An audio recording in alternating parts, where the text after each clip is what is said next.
Ce mardi 10 février, le mouvement majeur de la journée, c'est l'entrée de Vénus, la petite bénéfique, dans les signes des poissons, signe où elle est exaltée. Et elle y restera jusqu'au 10 mars.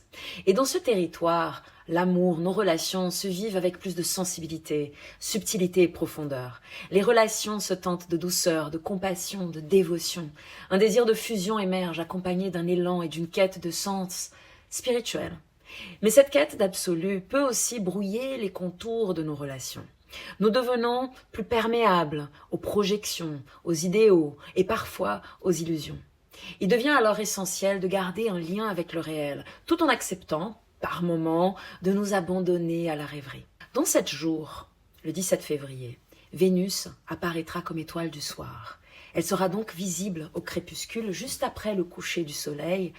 Et si on regarde vers l'ouest, elle brille comme un diamant dans la nuit. Et quand Vénus apparaît dans son versant d'étoile du soir, elle est beaucoup plus l'amante qui se livre, l'amante qui rêve. Elle est dans un versant qui est infiniment plus introspectif et dans la dévotion.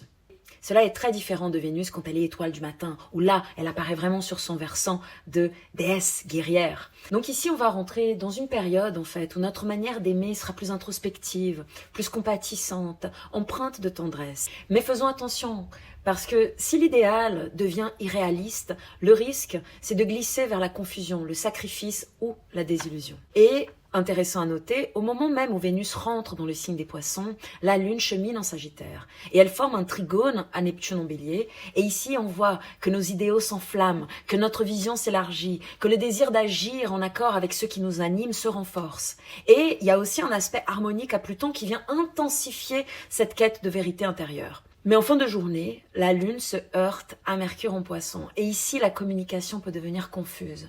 Les mots peuvent peiner à traduire nos ressentis. Des malentendus peuvent naître si nous restons trop absorbés par nos idéaux ou nos certitudes intérieures. Cette journée nous alerte sur une dynamique qui viendra dans les semaines à venir. Vibrer avec nos rêves, oui. Mais il est aussi important de ralentir, ajuster et cultiver le silence intérieur. Et ne pas laisser l'idéal effacer la réalité de nos relations. C'est là que se joue l'équilibre. Mais dites-moi, aujourd'hui, où pouvez-vous ouvrir davantage votre cœur tout en ayant des limites et en respectant votre vérité intérieure? Dites-le en commentaire.